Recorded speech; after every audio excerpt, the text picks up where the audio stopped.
We speak. Our words. We listen. We speak. Our words. We listen. We speak.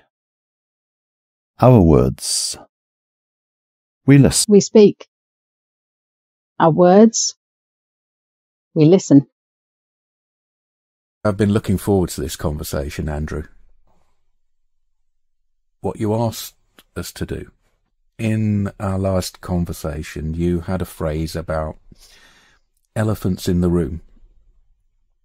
And, yeah, you were encouraging us to move into areas that might be a little bit more controversial, perhaps. I'm reluctant because I'm thinking about the long term. The long-term conversation is much more important than any single issue that comes along. We want to make sure that your colleagues in the behaviourist community are willing to join us, willing to put their voices forward. And we worry that somebody like yourself who's become used to us and comfortable with us, if we speak with you about the most controversial ideas, then other people will be less willing to join us at this early stage. Yeah? I would say, I suppose the backdrop of this conversation has always been around the controversial issues potentially. And my colleagues in the field will be well aware of those. It is about trying to start that conversation. So if we're all ready, then let's have a go. I think I feel a little bit uncomfortable. Yeah, well, I don't know what's coming, so what would you expect the autistic community to want to talk about when they view the word behaviourist? I think it's probably going to be all the things that have been the antithesis of the conversation that we've been having so far. I would hope that this conversation is the first one that leads us on that first step towards a joint perspective of what it means to work with people, alongside people, to improve their quality of life, to build back the agency they may have lost over time, to be in that space where they feel seen, heard, respected. I'm ready to try to answer the questions. From my point of view, people's experiences of what they've experienced are exactly that. I won't be looking to excuse any of those lived experiences or try to even explain them away in any way. It would just be, okay, I'm sorry that you had that experience, would be my position. I don't have any experience of ABA.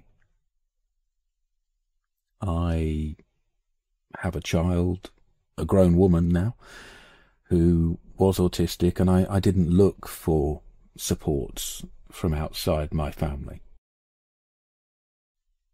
You must have been challenged already.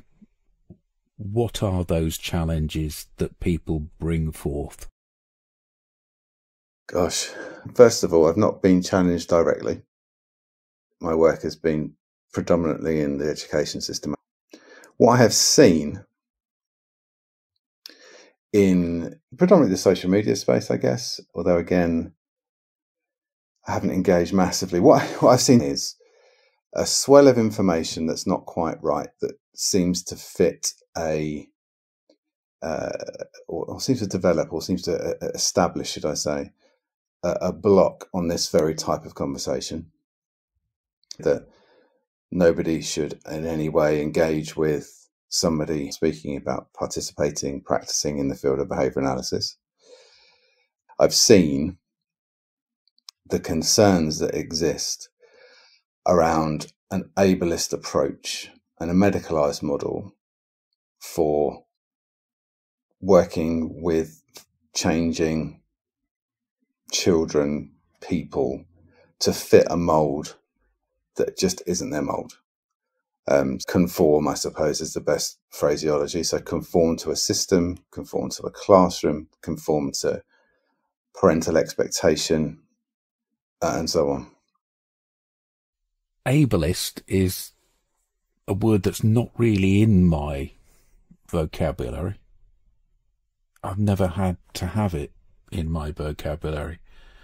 I've lived a life fairly unscathed. Mm. What does it mean to you in this context? It's a form of prejudice. I'll phrase it that way to begin with. A prejudice against anybody who doesn't conform to the neurotypical. Why can't that person do that? Surely we have to make sure that they can, or make them, or change them, for want of a better phrase, to be able to do that thing.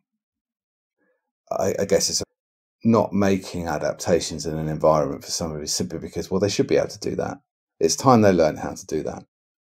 That type of attitude, which discounts against that person's makeup, counter-person centered. So rather than think about what that person needs, how can we help them, how can we empower them, it's more, how do we get them to do the things everybody else does so that they fit in or aren't distinguishable otherwise, or in the grand scheme of things, don't present any type of burdensome presentation. I've spoken in the past directly to this in classroom setups where there aren't reasonable adaptations, and it includes everybody in that space to be able to participate, be part of that group. I used to work with a colleague who used to talk about this idea. Some of the people that we worked with in the setting were very disabled by their difficulties. So they weren't able to communicate to the broader public. Their audience was very small. They did have other difficulties that you would associate with pretty extreme special needs.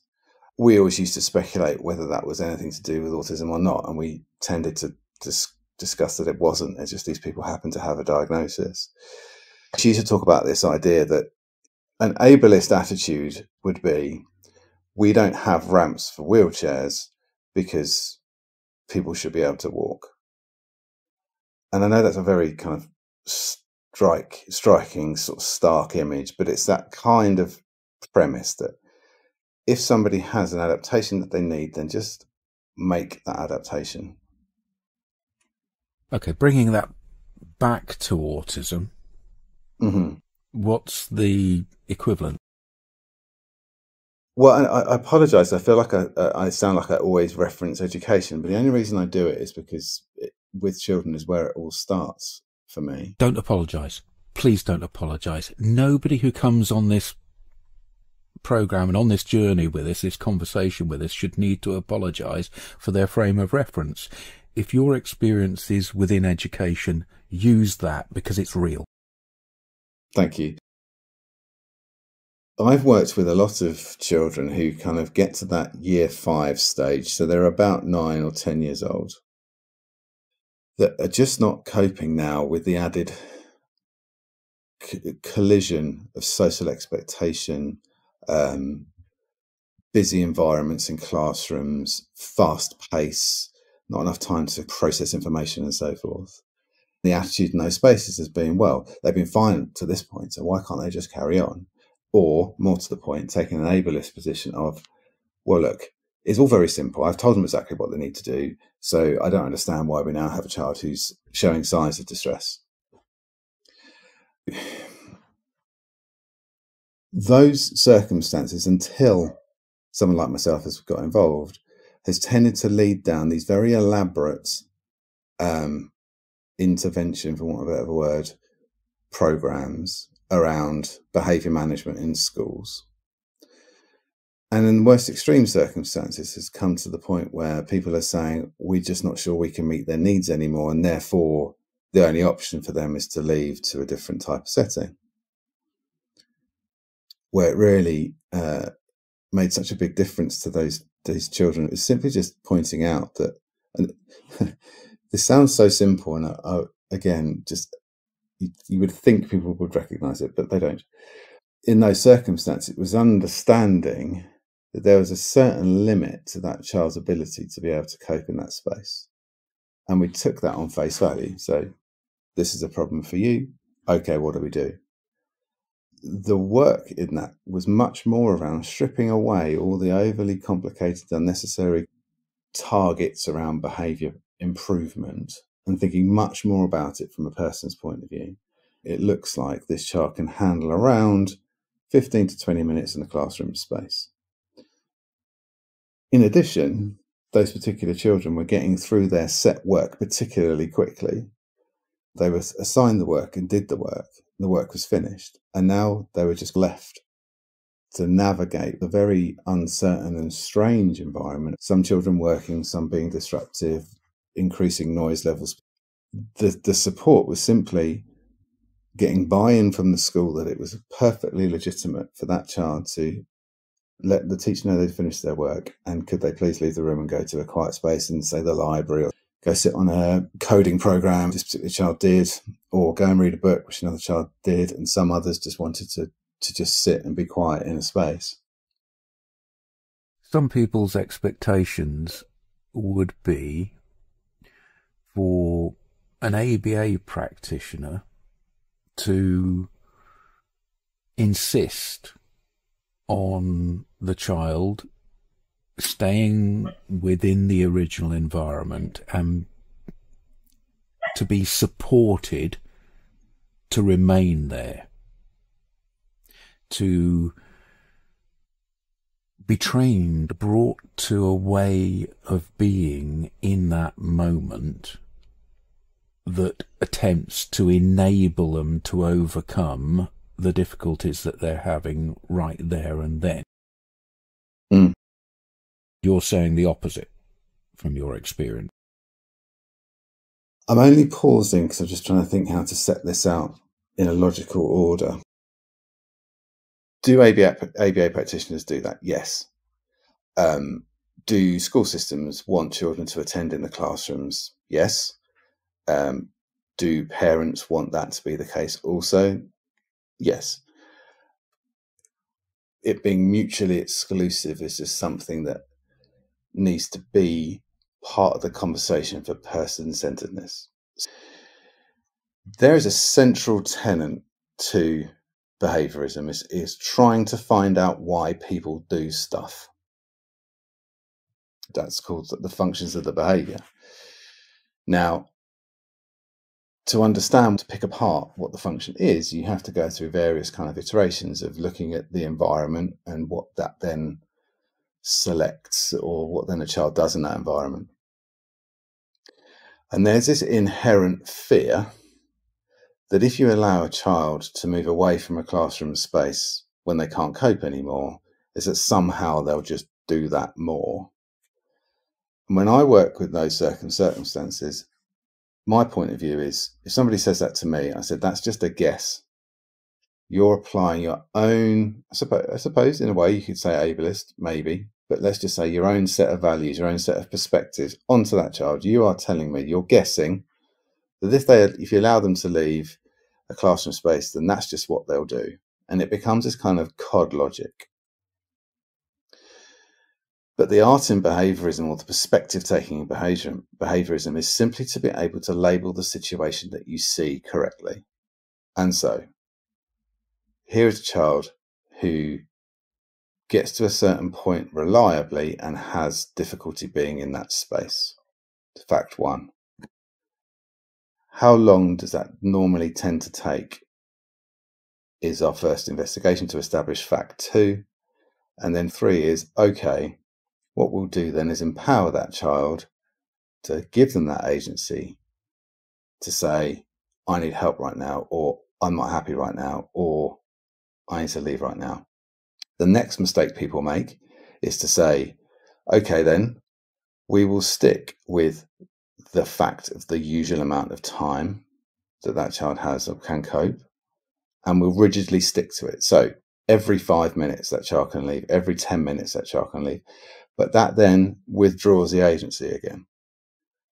And so, in my opinion, the best way to do that is to say, okay, we have this information, we have this set of facts that tell us the child doesn't like being here for, depending on the prevailing circumstances. We think it's roughly every 10 to 15, 20, 30 minutes, whatever it happens to be. However, we also now need to bring it back to the child, bring it back to the person in the centre, build their autonomy and respect it. So that might be true on a Wednesday when the first lesson is coding. And look, oh my goodness, they love being here. They did the whole lesson. Great. Well, that changes things. But actually, no, that's circumstantial. The toolbox that the child has, or the things in their pocket of which they can rely on, are simply, when I can't cope, I can request to leave this space for some time or until I'm ready to return. You are then giving that child that sense of control.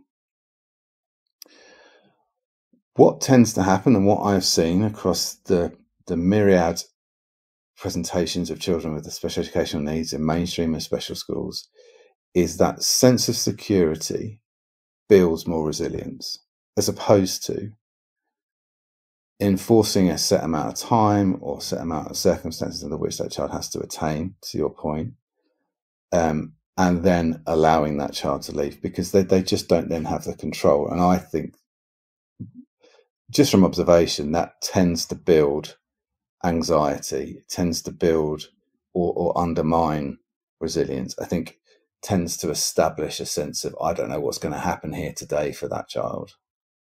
It's a great learning curve for the institutions that adjust away from the traditional design and their attitudes, which long predated thinking about problems or about some of the modern content of the work too. There must be variation in how willing to do it they are, schools are. There's mostly some effort in getting this across to them. Well, that's absolutely right. Your instincts and your potentially your experience are absolutely right. And a lot of the time, a lot of the work that's required is around perspective. Because, of course, when you are applying a one-size-fits-all education model, I see it in my own kids' schools. They send out these letters back about sickness. So they're like, if your child misses half a day a week for a whole year, they've missed however many hundred hours of lessons and so forth. And there's almost like this guilt trip aspect of your child needs to be in the classroom learning all the time. But it doesn't make any sense to me if you have a child who's in the space that won't learn past a certain point and they're literally just sitting there tolerating, because nothing's going in. There's no progress, there's no attainment. It's just an exercise in stamina and probably resilience in the worst possible way, like being resilient to or coping with high levels of anxiety all the time, which, if you think about it, will then have knock-on effects. It's not something that happens for that lesson 1 in the day. It's lesson 1 in the day, but it will affect lesson 2, 3, 4, 5 and beyond. So it's counterproductive to apply that level of uniformity. I feel that I can put myself back in that space. I can be young Julian again in a classroom. I feel that I can tell you that you're right. If you had given me the opportunity to have a tiny bit more latitude to self-regulate, then I would have used that privilege sparingly, because I wouldn't have wanted to be completely outside the group, special favours, that kind of thing. I would have used it sparingly. But the effect on me would have been enormous. It would have allowed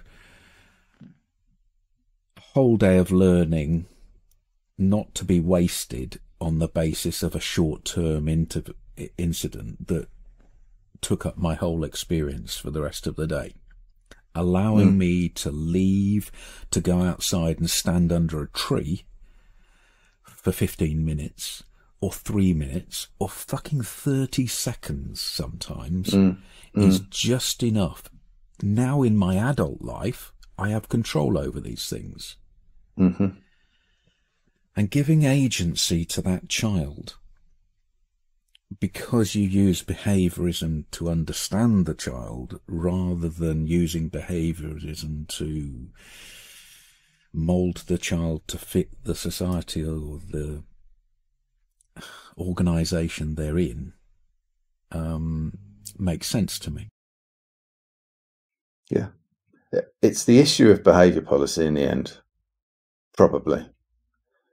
Because teachers are in those spaces under the auspices of a policy that's enforced by the heads of year or their head teachers potentially, which are children need to behave in this certain way.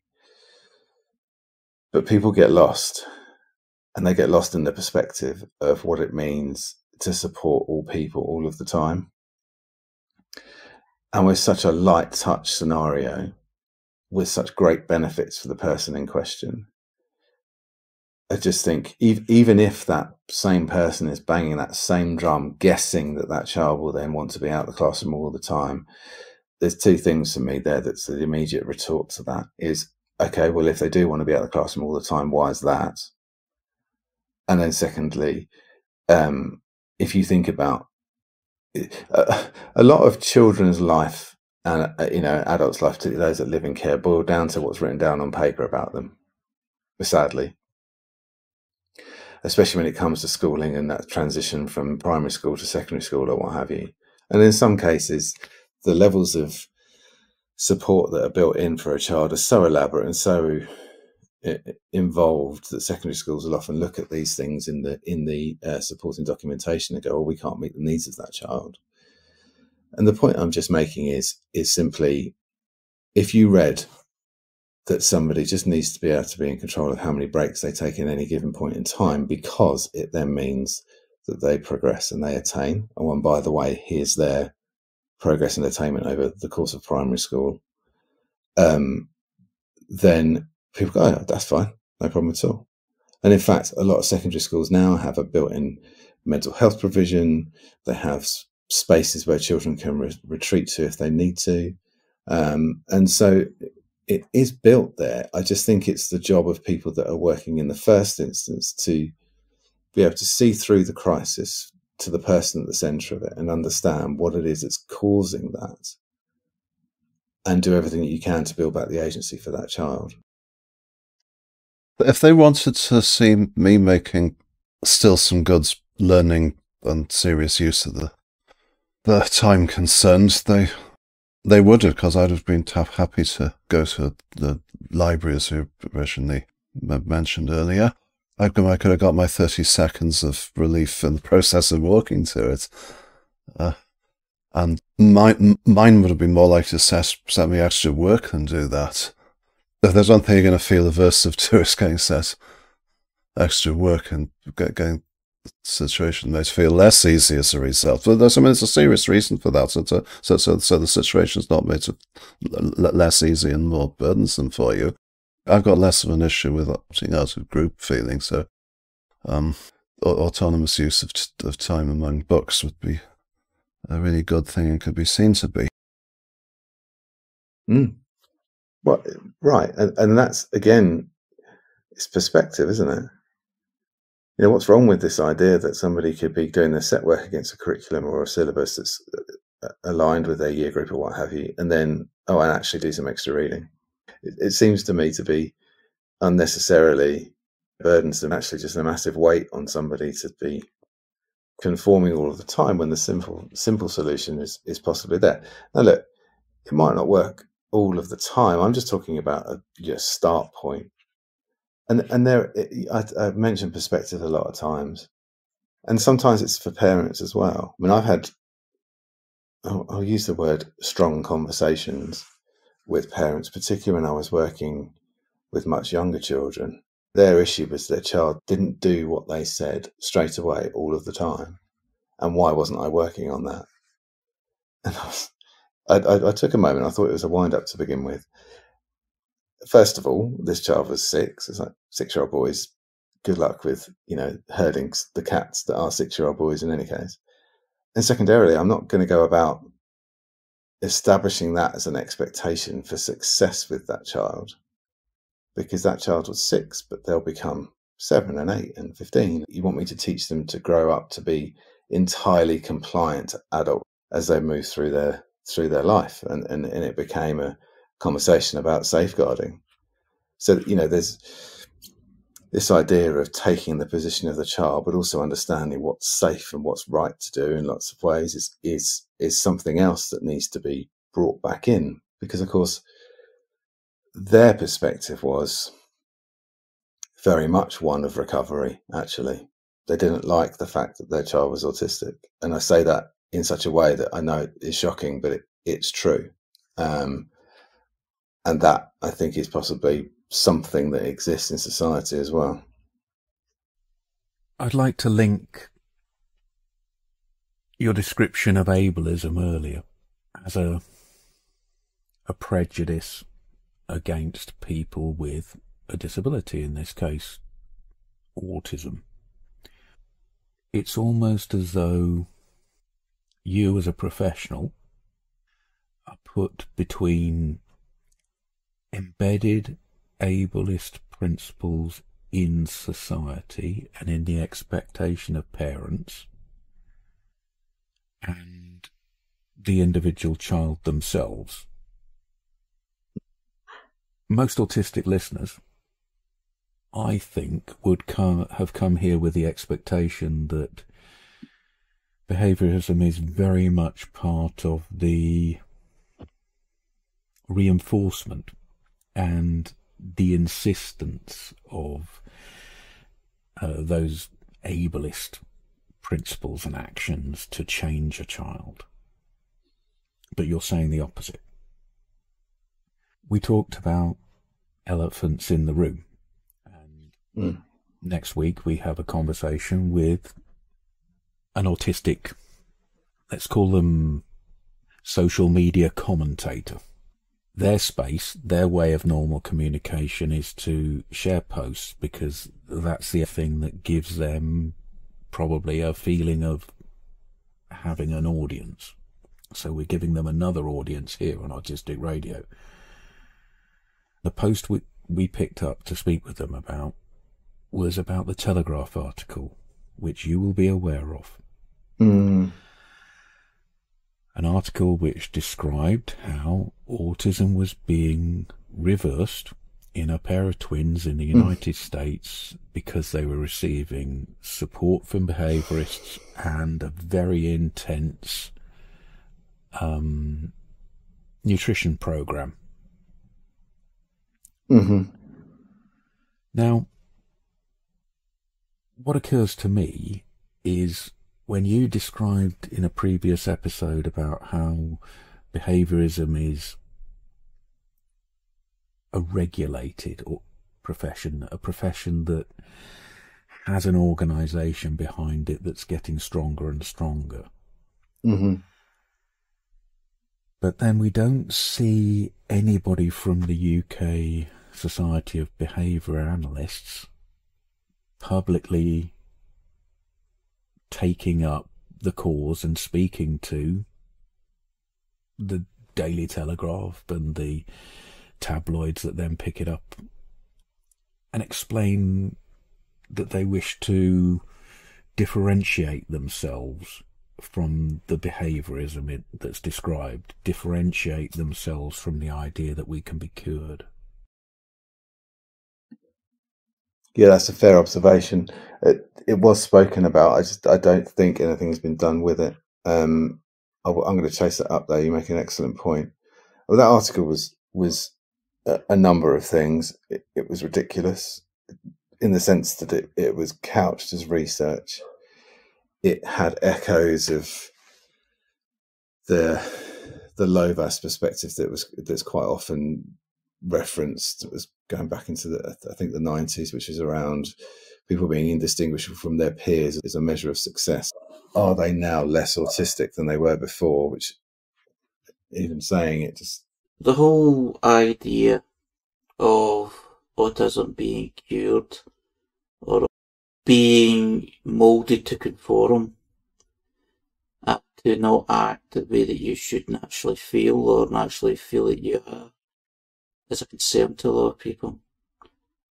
I see these headlines all the time, usually from the United States. It usually comes up in the homepage when I turn the internet on about a cure or a solution to autism, like, let's get rid of autism, this is a problem, particularly when it's talking about children, because mostly it is talking about children, because that's the target. And it's just so disappointing, you just keep seeing it, because we're trying to move from that. And it's good that we can have conversations to say, well, a lot of the things that have been spouted, a lot of things that have been claiming to be research, or things that are claiming to be an answer, is basically nonsense, because it's selling something, either selling a product or it's trying to sell an idea. And that's part of the industry in terms of money making. They want to make money. All of that you're up against in many ways. Mm-hmm. Absolutely. And I find this idea that the selling of the idea is the thing. I mean, both of those things are true, and the selling of the idea thing is the thing that really resonates with me on this basis of perspective. Because if there's a perspective that was a success, then somehow, I mean, that I feel like that's massively damaging in a number of different ways.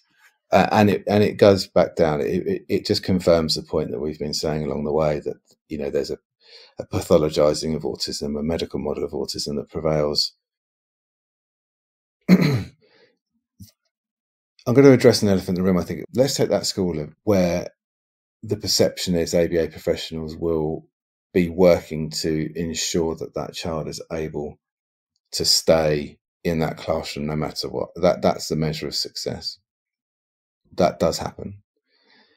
It comes down to perspective. Is that the right thing to do, should be the question that is asked. And therefore, what's the perspective that means that it is? Because I think that needs to be challenged.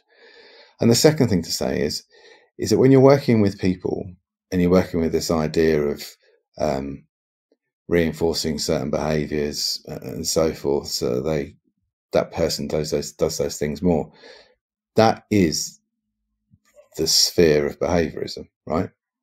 So if your perspective is wrong, if your ethics aren't aligned, if you're not person-centred, then you have it within the professional application of behaviour analysis to do that, because it's about human behaviour.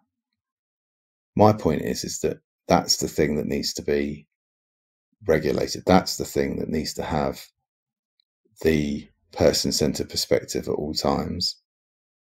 Otherwise, the risk does run that you end up in those certain circumstances. The risk is there that people may see indistinguishable from their peers as a success criteria.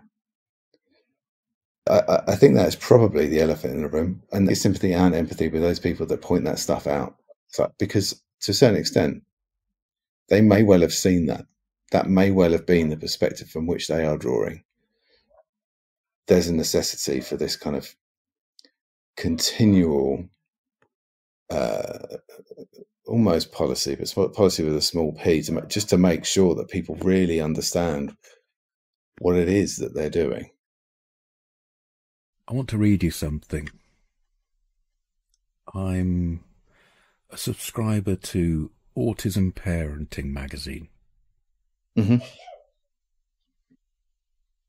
They send me regular emails to help me. Sorry, that was sarcastic. I'll cut that out. I receive plenty of emails from them. The latest one is called Reversing Autism, Communication and Hypermobility. That is the subject line. Reversing Autism. Wow. The latest articles are 7 signs that your autistic child will talk, 7 heartening behaviours that signal progress towards talking. Learn how to unlock breakthroughs that pave the way to verbal expression. The next article is about joint hypermobility. Right at the bottom, the one they've really wanted you to look at because they've put it as the last article, having teased it in Reversing Autism.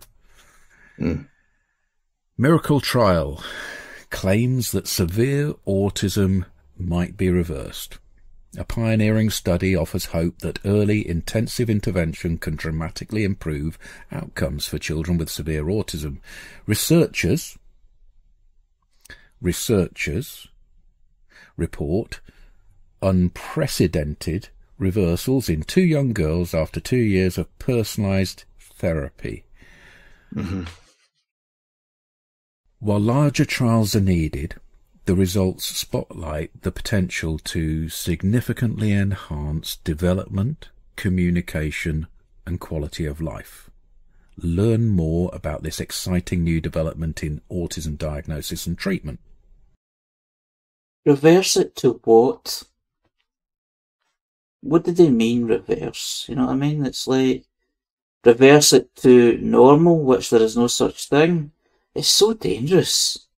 It's a weird description. I mean, when you said reversing autism and then the subject matter around communication and hypermobility, I mean, clearly the communications are 2 different things, isn't it? It's what the person's communicating and then how you respond to that. But then it's about how somebody communicates. And there's all sorts of things you can do to find out how somebody prefers to communicate. And obviously the easiest way or the most readily available to communication is for other people to understand is speech.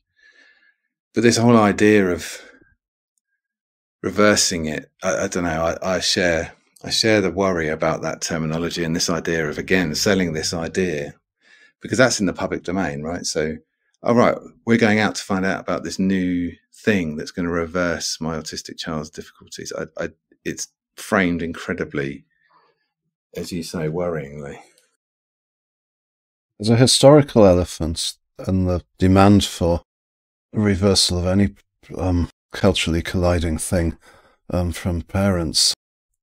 Longer term and tradition, these parenting ambitions for particular socially successful outcomes and fitting in outcomes instinctively appeals to certain controlling natures. That's always going to create a demand unless it can be itself tackled. And there are slow processes of enlightenment around everything to do with kids. But, they kind of go together. I mean, look, I don't think anybody... No, you're right. And I think, obviously, people want their children to be able to communicate. Obviously, people want their children to be happy. And I just bring it back round to the child at the centre, and then this whole idea around perspective taking.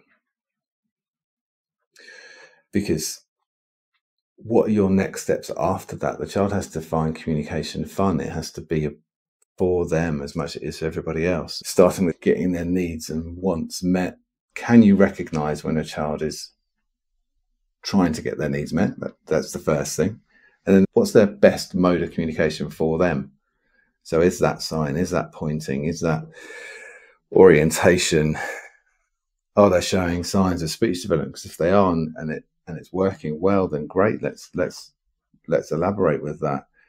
Huge blanket statements that are the major problem, and then what the public consumes. So a huge blanket statement about reversal is a massive problem. A huge blanket statement about recovery is a massive problem. Thank you, Andy. I'm going to leave you the last word there. I do want to thank you for something. I want to thank you for not only making these recordings with us, but when we've made the recordings, you have shared them a little bit to your social media, and that has enabled other people who are now coming to speak with us in various conversations later to find us. And those people who are listening to these recordings, who want to take part in ABA, the big conversation about autism, please feel that it's a safe space to speak in, and come and join us here and open this conversation a little bit wider. If there's something you've heard here today that you want to speak about, feel free. Will that encourage your colleagues, Andy? Yeah, I hope so, Jules. Thank you as well for retaining the focus and working together on this conversation. Thank you, Jules and colleagues, for this opportunity, for this ongoing conversation and staying with it. In my world, there's a tendency to be speaking with my own colleagues, and we all kind of have the same perspective. Sometimes disagreements, just what it should be. Being able to speak more openly and outwardly is a huge privilege, and I thank you very much for it. Autism, the big ABA conversation, is an autistic radio production working in alliance with Autistic Association, the Entirely Autistic charity. Thank you to Morris and Harry and Justin, the trustees, for enabling this conversation to happen.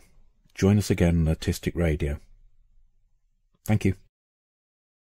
Autistic Radio is personal and it's informal, which means that those taking part speak only for themselves. If they mention an organisation that they work for or they're a member of, they're not speaking on behalf of that organisation. We shouldn't take any implication from that.